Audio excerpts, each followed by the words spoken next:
Good morning. I'm Eric Jacobson, founder of Manufacturer Insights, and I'm excited to have Ryan Stillwell back today. He did a session for us before on a compliance check wheel, which was a global view of where to identify risk avoidance in your company.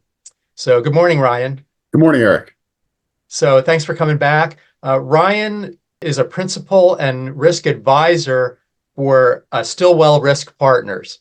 So, Ryan, tell us just a little bit about Stillwell Risk Partners and how you started and what's your company all about? Sure. Again, Eric, it's good to be here and to talk with you again. So, like Eric said, my name is Ryan Stillwell. My company is Stillwell Risk Partners.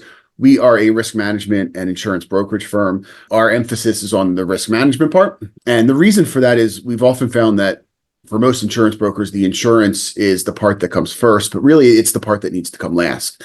Because if you're tackling your risk management from a holistic standpoint, the insurance is the last step because it's the financial backstop for when things go wrong that you can't prevent in the first place. That's what we work with companies on, their risk management programs, and we help them to streamline their insurance programs as well. Excellent. Again, thanks for coming back. And when Ryan and I met, what I really appreciated was his approach that looks at risk. It's not just about insurance, but being able to lower insurance costs is certainly attractive to any business owner. The goal today, and with any of these sessions in this series, is to help you as a business owner to identify potential areas that need attention. So just to set the stage, I think let's go ahead and pull up the compliance check wheel. And Ryan, maybe just give a little bit of an overview before we dig into the one topic today, which is business interruption. And that'll be our topic for today. But let's go ahead and bring up that wheel. Okay, thank you again, Eric. So just as a brief overview to pick up from where we talked last time, this compliance check wheel, what we're doing here is the 4 steps of risk management, right? So we're doing an identification and assessment. We're looking at analysis to decide where your business can adopt these types of practices, and implementation to implement the changes that we need to do over time, and then a control and quality assurance type of thing at the end where we're looking at how things have gone, how we've implemented things, and then we're going to go back to the beginning and do a reassessment. So you see that on the wheel, the checklist, the action guide, the policies kit, the training, that all represents the risk management process. And you can see along the outside all the different areas that we cover. Today, we thought it would make sense to talk about business income or business interruption, as every manufacturer has risk of this, right? Because downtime is the enemy of productivity and profitability. By doing an assessment on business income, we can really identify where the risk exists, how things are being handled now, and where we might be able to make some improvements that fit with your larger business goals. Great. Thanks, Ryan, for just giving that quick overview. The virtual event recording is available in the Manufacturer Insights library, so people can go back to take a look at that. Business interruption. There are a lot of things that business owners, they already know about certain things. The goal is let's identify some things that they may not have thought of and maybe just put a little different twist on it. Why don't you go ahead and let's dig into the whole business interruption category. And maybe to start off, you talk a little bit about the process that you go through when you meet with business owners, and then we can get into individual items of interest. Absolutely. So the process typically starts where we've identified one of the areas, and business income is a common one, where we know that there's risk, right? We know that there's risk to business income. So what we want to do is do this assessment to identify where the specific business income risks are, where there's a majority of exposure, and how your company is currently handling that risk. So just to give some background on what this process looks like is we have a number of questions that we work through, and having these questions in a checklist format is a really vital tool because it allows us to cover a lot of areas, wide scoping, so that we can really hone in on where there might be some work needed or where we can make some improvements. So like the questions itself they're important, but ultimately it's the process that's the most important part, right? So to give you an idea of some of the initial questions we might ask, right? Would it be essential to resume operations immediately following a catastrophe for the financial health of the business? For most manufacturers, say yes, right? Like that's a no-brainer, right? Do you have a written contingency plan in effect to implement resumption of operations? Can your company resume operations at a temporary location? Could you continue business partially, at least, while your building is being rebuilt and replacement equipment is being installed? Is your building compliant with all current building codes? So you can see the generalist nature of these initial questions, right? Some of them are obvious, right? Is it important to resume operations immediately? Of course it is, right? But then you get to maybe a little bit more niche one, right? Is your building compliant with all building codes, right? And what does that tell us? If we're not compliant with all building codes, it could lengthen the recovery time for rebuilding, right? If you have a township or city official come in to do an inspection, right, following a claim, they might say, oh, this is no longer compliant with ordinance XYZ, right? So we need an update for this before we can authorize resumption of operations, right? So it kind of hones in a little bit of details, but is wide in scope to say, okay, this is the type of thing that we're looking at. Following through that, we're going to go into a little bit more specific types of questions that are going to really try and hone in on where there are vulnerabilities, where things are being done very well, and those types of things. Does that make sense, Eric? So I have a question for you. So you mentioned potentially moving to a different facility if something happens to yours. I actually worked for a company where we had to do that. So could you speak just a little bit about, from the insurance standpoint, business interruption, and how would something like that work from the standpoint of, okay, now maybe snow collapsed my roof. Maybe I didn't really have too much damage to machinery or anything, but now I have to pick up and move. Is that something that typically insurance covers, or what should I be thinking about from that standpoint as far as getting set up again in another location temporarily? Yeah, it's a very good question, right? From an insurance perspective, business income goes hand in hand with a coverage called extra expense, right? And they're related because it typically comes about from an event where you no longer are capable of working in your space, right? So loss of business income and the extra expense that you incur from having to move to a different location on a temporary basis, right? Business income we have, I feel like there's a good understanding of that, right? We're replacing the income that you've lost from a net income basis, right? But the extra expense is a little bit different, right? So think about it this way. What would the costs that you would have to incur to move your operation to a different facility for a temporary period of time, right? You have to find the facility. Maybe you have an arrangement with somebody else to help if they have some extra space, and you have an arrangement with them. If they have some downtime, they can come use some of your space, right? You might have that arrangement in place, or maybe you have to find some place new, getting the equipment set up in the new space, right? There's a lot of costs, moving costs, cost to employees if they have to travel farther, just everything that you're incurring that you wouldn't have normally incurred had there not been a claim. That's covered by a coverage called extra expense. And since we're on the topic of insurance, to go off on a little bit of a tangent here, right? Ultimately, we all want to have the insurance, right? Because some claims are never going to be preventable no matter what you're doing. However, because the business income loss and extra expense can have such a large price tag to it, right? They can be significant claims. By having these practices in place that show how you're going to handle that situation when it comes up, we can talk about that with our underwriters. We can say, this is why we, number one, qualify for this coverage in the first place. And number two, why we should get beneficial or preferred pricing on the coverage, because we are actively and proactively working to limit the loss that we're both going to share. So this kind of segues into the whole disaster recovery process. So certainly having a disaster recovery plan, maybe part of that plan could be an agreement with some other company for space. Do you ever get involved in helping companies develop their plan or look at their plan in any way?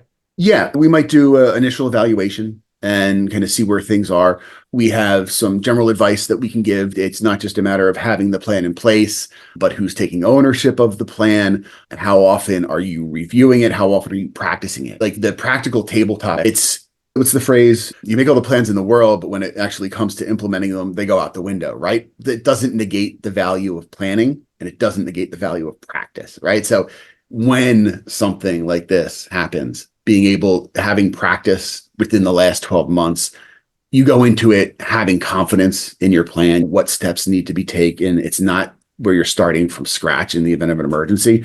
But in terms of what we offer to our clients is We do some initial evaluation, understand where things are, but we might bring in an expert at disaster recovery. I'm not an expert in disaster recovery planning. I can't be. I don't have the resources to be an expert in all the areas that would be of risk to a manufacturer, but we might bring in a subject matter expert to help with that type of planning process.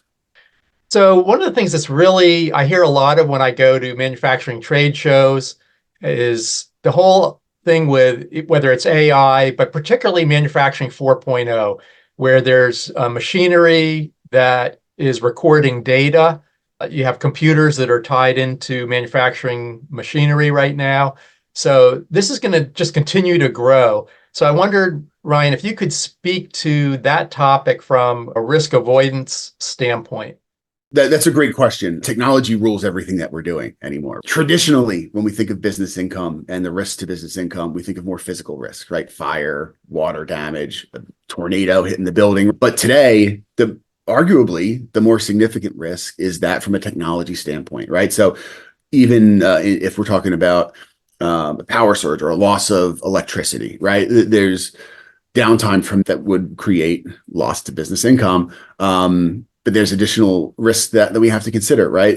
What are the outside risks from a cyber risk standpoint, right? If we're hacked, if we're attacked digitally, if there's a breach in our network, right? It's not just the information that we have that is valuable, it's our time. And that's the major risk to manufacturers is the risk of downtime. And it's just one of those other avenues that can be approached. So when you're looking at avoiding that type of risk, what we have to do is take a more holistic approach, right? Not only the physical risks, but the electronic risks, the digital risks, and how we're relying upon that technology. So how often are we conducting reviews of our cybersecurity? How often are we checking to make sure that we're protected if there's an electrical downtime? If some bad code gets uploaded into our automation and it's causing problems, how do we react to that? How do we recover from that? So that all builds into understanding the risk, where it is, the different practices that we can employ to avoid that risk as much as possible, and understanding that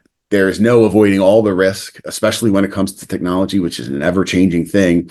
How are we going to plan to recover from this incident if it were to occur?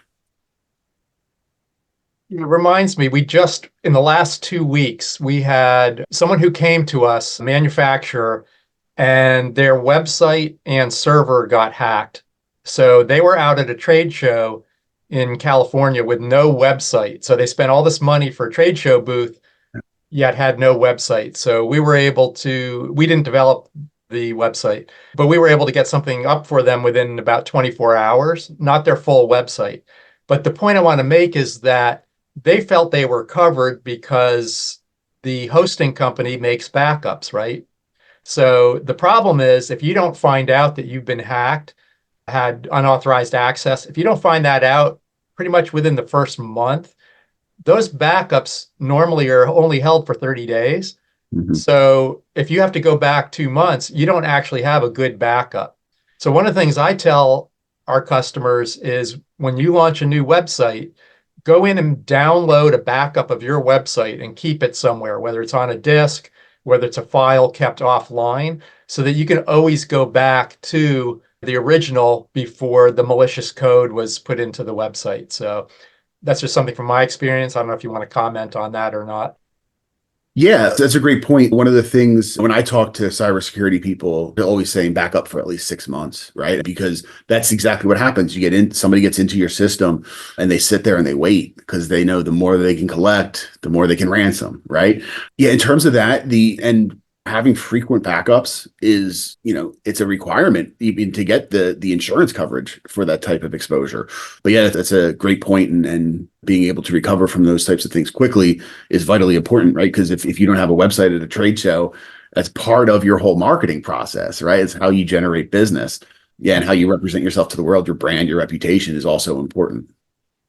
So in the case that I just explained, there's sometimes a false sense of security based on an owner's level of knowledge.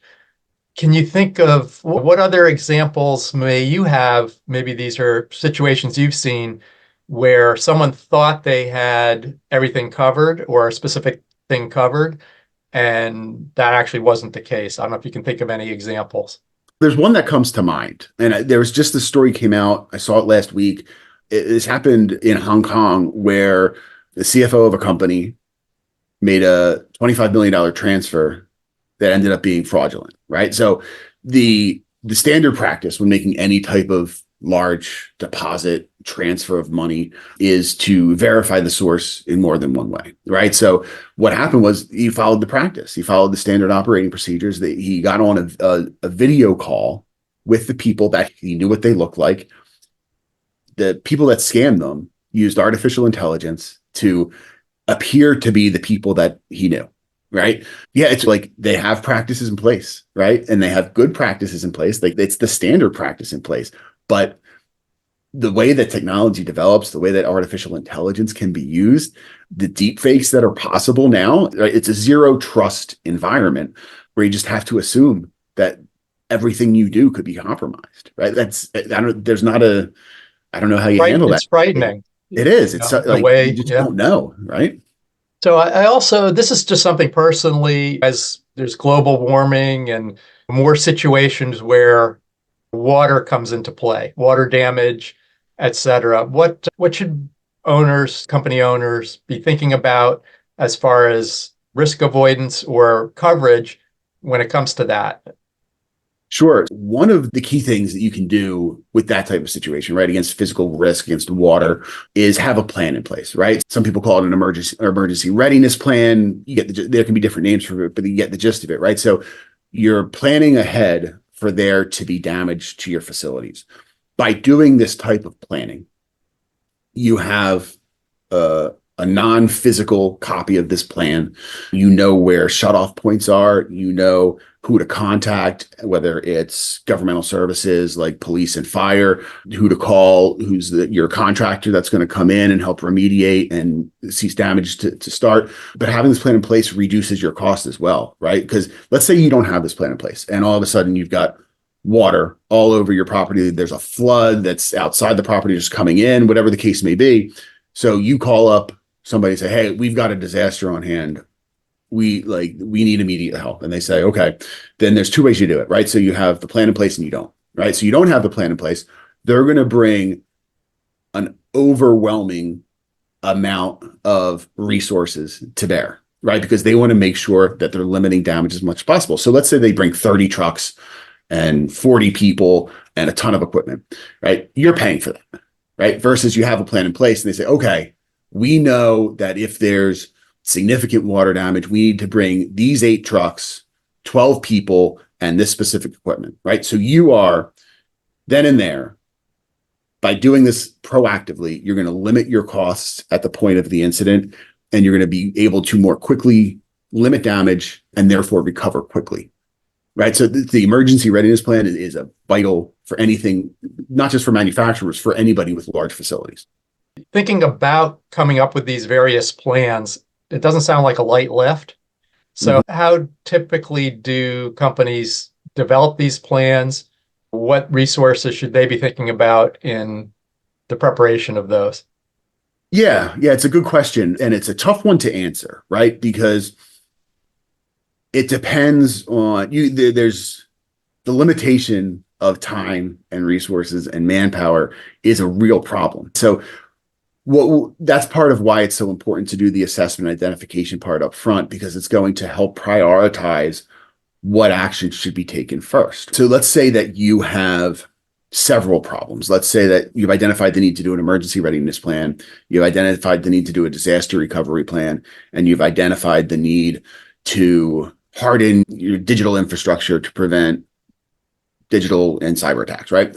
So all those 3 things are very important. You might say, okay, disaster recovery, we're going to do that after emergency readiness plan because the emergency readiness plan will be more effective to preventing loss, and it's probably a little bit easier to implement, right? We're going to hire a third-party company to come out and do this for us. We're going to give them the time they need to come to our facilities and do the evaluation, and they're going to write the report, and we're going to have that done, right? So that's maybe we'll do that first. And then we said, okay, after that, we want to really make sure that we're hardened against digital attacks, right? Because we know that's constantly evolving. We have to stay on top of that. It's not something we can pass down the line. We've got to get on top of it now and stay on top of it, right? So we might tackle those things.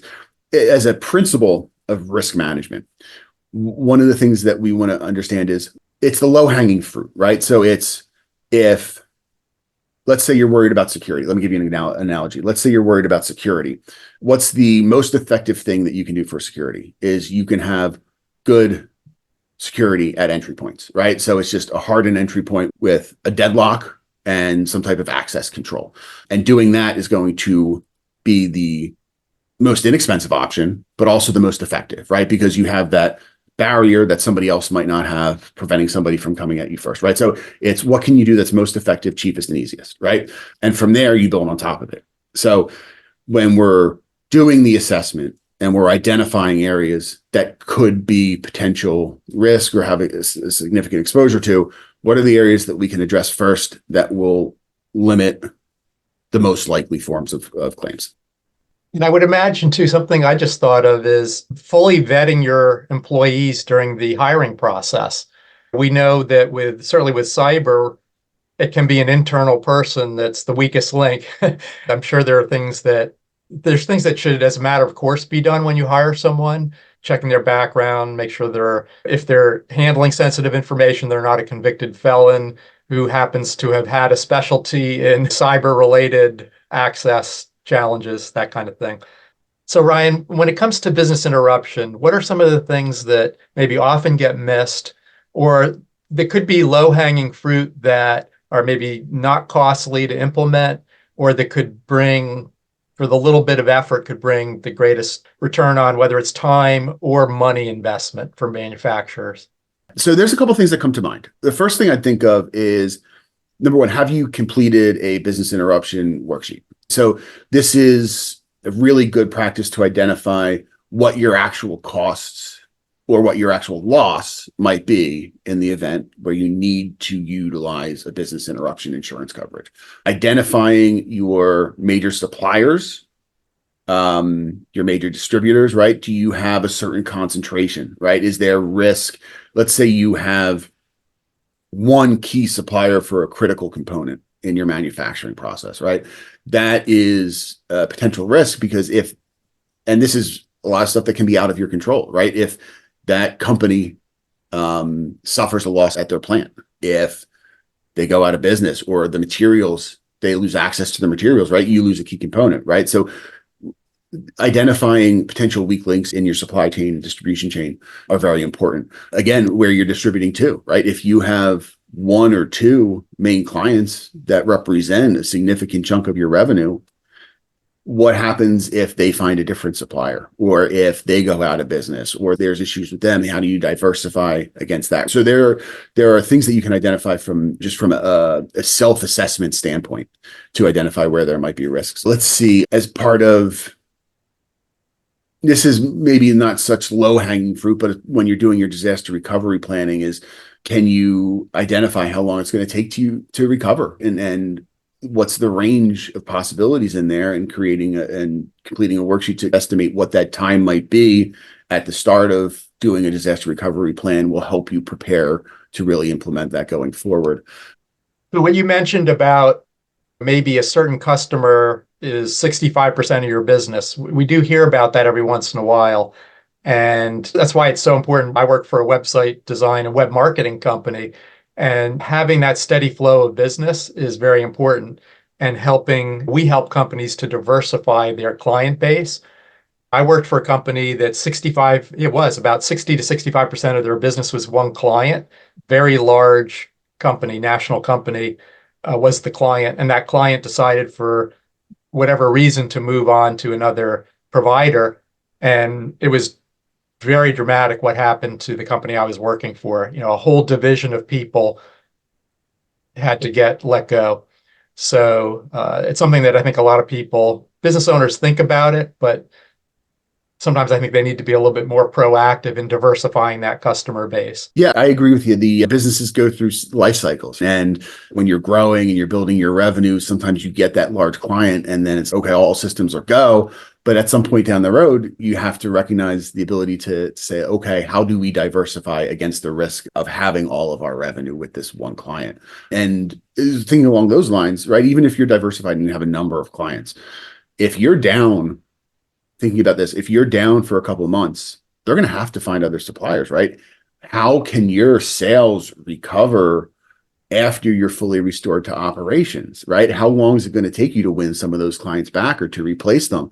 Thinking about your employees and how hard it is to hire and retain talent now. What's your strategy around keeping your employees during that downtime? Let's say you're down for 2 or 3 months and your people aren't actively working. Are you going to continue to pay them? How are you going to fund that? How are you going to keep them employed so that when you're back to fully operational, that you don't have this long runway to try and gear back up to hire again? And then, how the different, just thinking, it's all these things are something that if you just sit down and simulate an exercise of what this happens, what are the challenges that we're going to face over time and how do we want to handle that? What works with the culture of our business and what we want to build? What do we want to say to our employees when something like this happens? And how do we want them to view ownership and leadership when these types of crisis occurs?